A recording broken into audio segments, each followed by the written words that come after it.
Thank you very much for your kind introduction. Distinguished guests, ladies and gentlemen, it's an honor to be here today. And I would like to thank the American-Turkish Council for inviting me to speak. I sincerely believe in the American-Turkish Council's mission to enhance the promotion of the American-Turkish commercial defense technology and cultural relations, and I believe that's very important. American-Turkish alliance and friendship is strong, based on the common aspirations of the people of the two nations, but I also think it should be much bigger, it should be much stronger. And I also think, just like any other relationship, this relationship needs constant attention and work to improve and strengthen it. So platforms like this give all of us the chance to come together and talk about these issues face to face, to come to a mutual understanding as to how we can all together serve this purpose. What I would like to do today is to talk about the importance of commercial and cultural ties, and then give you an example of our GAMA's history working with American companies all over the world. Excuse me. When we look at the history of the American-Turkish relationship, we see that after World War II, the relationship started to flourish. Governments and defense sector has paved the way for an important alliance and a friendship.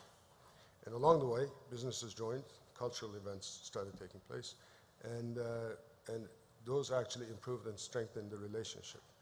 I believe, again, and I will come back to this a lot, the pivotal elements of this relationship would be cultural and commercial ties, because they do have the capability to establish the human connection. When President Obama was in Turkey, in the Turkish parliament making his speech, he talked about his commitment to renewing the alliance between our two nations and also friendship between our people. Now, renewing the alliance between the nations, that governments can push. They can take the necessary measures to push. But friendship of the people requires interaction of the people. And interaction of the people will imply human connection. People will have to get to know each other. That's my experience being educated in the United States. I think, let me give you an example as to what I'm talking about. 2 weeks ago, I received an email from an American doctor who's based in Houston, and who happens to be a friend of mine. And what he was saying was, he and his grandchildren were flying to Kenya on a safari this summer, and they were taking Turkish Airlines, Houston, Istanbul, Istanbul, Kenya. And what he was saying was he wanted his grandchildren to fly with him and stay in Istanbul for a couple of days. And you know, this is a very good example of what a good company could do for this relationship.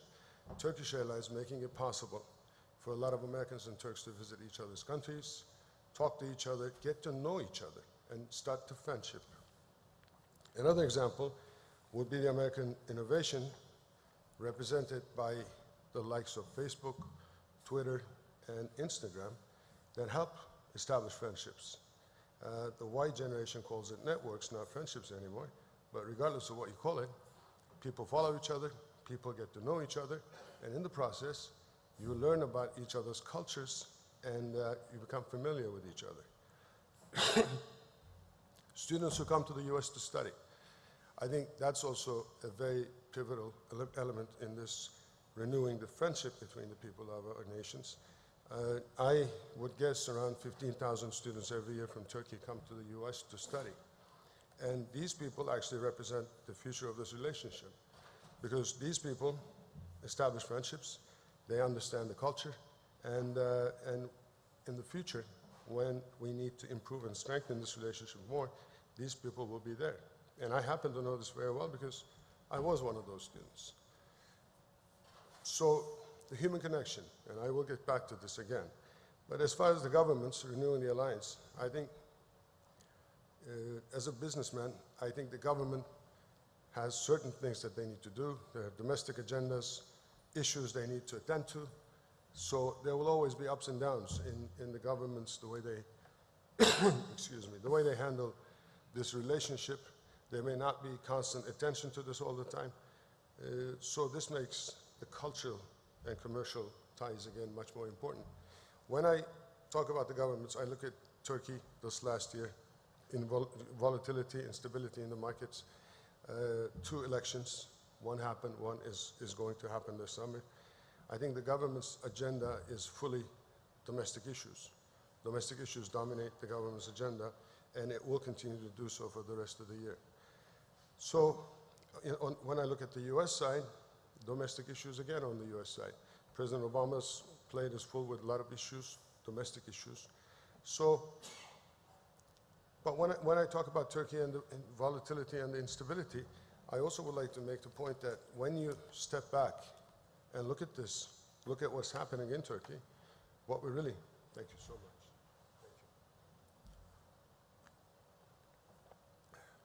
Thank you.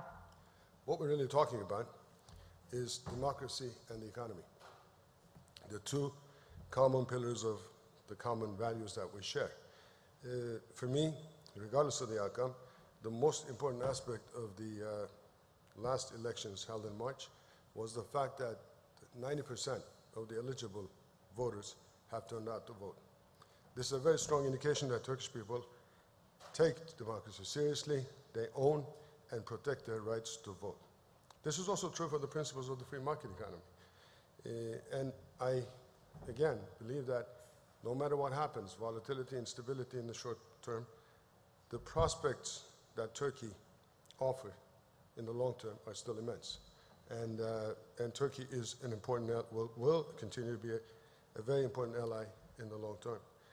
Also, if you look at the international events unfolding around Turkey in the region, you look at Russia, Ukraine, Crimea situation, we look at all the other conflict zones around Turkey, it's painfully obvious that the region needs Turkey as a strong role model for all the other countries. But the governments, as I said, the attention will fluctuate. There'll be ups and downs. But on the commercial and cultural side, we need these ties to carry us through the day when the difficult times, such as now, happen. For companies, it's also not too different. You know, our priorities change, our strategies change, our interests change. But when the ultimate goal is actually to achieve sustainable growth within the framework of corporate social responsibility and also good governance, Turkey is a very big market that you cannot ignore. You know, you have so many experts in the room. I won't go into the numbers, but you know, for the last 10, 12 years, we averaged 5% growth, and then GDP reached $820 billion, and we have 76, 77 million people. So for American companies, again, this is a market that cannot be ignored, and long-term prospects are there. What I should do now is, you know, after setting the stage as to why commercial and cultural ties are important, I should talk about GAMA's experience in working with American companies, because we have been doing it for a long time. GAMA, for those of you that do not know, was founded in 1959. We are an international contractor. We do turnkey power plants, industrial plants, and big infrastructure projects. We also have investments in energy and water, and lately we're active in the public-private partnership scheme hospitals. We have 2 of those projects. And we operate in a very diverse geography. Over the last 55 years, we have done more than 400 projects in over 30 countries. Some of these projects are big, some of these are small. We work in Russia, Middle East, Central Asia, Europe, so a very diverse geography for us. Our first contact, or our first relationship with an American company was in 1963, when we became the representative of Babcock & Wilcox in Turkey. At that time, Babcock & Wilcox represented the latest, they were the world leader in steam generation. And this is how we got the knowledge of steam generation, thermal power plants. And you know, everywhere I go today, I talk about us having been involved in the construction of more than 25,000 megawatts of power plants. Now, for those of you, again, that are not familiar, that's half the generation capacity of Turkey. But if you trace the roots of our capability, you can trace it back to the Babcock & Wilcox relationship. That relationship went on for a long time. In the 1990s, we established a company called Babcock & Wilcox GAMA Boiler Technology. That company, again, priorities changed, strategies changed. Babcock needed to scale down their international operations, and we ended the partnership towards the end of the 1990s. Now, I think the takeaway from this is partnerships also end. There's no way you're not, hopefully you will continue, but partnerships end. One should learn, continue, and move on to new partnerships and expand your horizons. That's exactly what we did. Over the years, we have had partnerships with Westinghouse, Martin Marietta, Enron, Xerox, many others, and of course, with General Electric. Now, I would like to spend a little time talking about this partnership because from, number one, I've been involved with this from the very early stages. And number two, I think this could be categorized as a partnership that has benefited both companies equally, has grown over the years, and it continues to evolve. Our first contact was in 1984 when GE approached us to bid for a power project in Turkey. And we got ready, we bid, we lost the job. But we kept in touch. And the first project we got together, that we were awarded together, was in 1996. It was a small power project. And then since then, as I said, the relationship continues to move very quickly, grows very quickly. And in 2000s, there was an important milestone.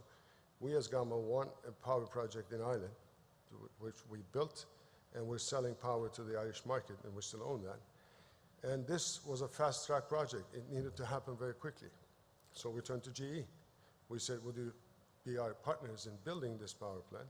And very quickly, they were very responsive. Very quickly, we were able to get together, and American engineers, our Turkish engineers, Turkish workers, we were able to finish this power plant in 22 months. This is unbelievably short amount of time to finish a power plant. So everyone walked away very happy. GE used their latest technology. We were able to finish it. We were selling power to the Irish market. The Irish government was very happy. So this started the relationship. Soon after the power plant was operational, GE, a business unit of GE Capital, GE Energy Financial Services, approached us about the possibility of becoming shareholders in that company. Very quickly, we negotiated a share purchase agreement, and then they've become equal partners with us. And to date, we're still partners in that power plant in Ireland. Following that event, we said we have the same power assets and water assets in Turkey. We, this time, approached GE and we said, why don't we do this thing in Turkey? Because we want to invest, we want to grow the company. After this one didn't happen so quickly, a year and a half of negotiating, and then finally we agreed. GE came in and became 50% partner to us in that company. And over the course of the last 6 years together, we have invested both in Turkey and outside of Turkey, close to, well, over $2 billion, and created jobs for more than 10,000 people, including Turkish, American, and also third nationals. And when GE came in, we had a net shareholding of 326 megawatts, and we had one water project. Today, we have a net shareholding of 1,140 megawatts, and again, 100 million cubic meter water project. So in essence, we were able to grow the company 4 times within the course of 6 years. And by doing this, both of us actually created value for our shareholders, our respective economies, and also shown that we can do this internationally. We were not limited to Turkey. We were not limited to the US. We have assets in Ireland, Jordan, and Turkey. And for a while, we had a company in France that we owned together. On a different level, we also work with GE to build power plants for other clients. Together, we have been involved in building of more than 7,000 megawatts of power plants. We do the whole engineering, procurement, and construction. Currently, we have 2 projects in Turkey, 1 project in Algeria, and 1 project about to start in Russia. So, again, I think what we achieved in a sense was a global partnership that includes investments in many different countries and includes work that we do together in places interesting as Latvia, Russia, Ireland, Jordan, Algeria, and Turkey. And our relationship still continues to grow. We're looking at other opportunities, we're looking at what we can do at the hospitals, and we will continue. But while we do this, again, there's a change in the priorities of one of the companies. We're buying GE Energy Financial Services, buying them out, because GE Capital's strategy changed, and we're ending that relationship on a very friendly note while the overall relationship continues to grow. I think, I talk about this, and I talk about this a lot. People ask me, was it really that easy to do all of these things? Absolutely not. Along the way, you have a lot of problems. You have to overcome a lot of issues. But we've always been able to understand each other, and we've always worked together to resolve the issues. If I were to, and I do this to my colleagues, if I were to say why this relationship was successful, I've come out with a couple of points, just like John and I think common values, the way you view risk, the way ethical behavior, alignment of the goals and aspirations. This is very important. If you sit at the same table, you're thinking about investing, and one party is investing $2 billion, the other one is thinking about $20 million, it's not going to work. Mutual respect for others' capabilities, because when you build power plants, you have to make sure that both sides deliver. There's no room for mistakes. Equal shareholding, as difficult as it sounds, we're 50-50 partners, and nobody can just say, I did it, I have the majority. Equal shareholding puts checks and balances into the system and forces you to talk to each other. Open channels of communication. We have too many stakeholders. We need to manage their expectations, and sometimes there'll be conflicting situations. So the idea is, can I call my counterparts in GE, tell them about my problems, and will they listen? And they did. And finally, trust, as John Adam said. Of course, trust comes with success too. Successful projects bring the trust, and you feel that. I think in concluding my speech, I would once again like to thank American-Turkish Council for providing this platform. And I would like to again emphasize cultural and commercial ties are extremely important to this relationship. And perfect partnerships do exist. You have to work at it, and you have to give it constant attention. Thank you very much.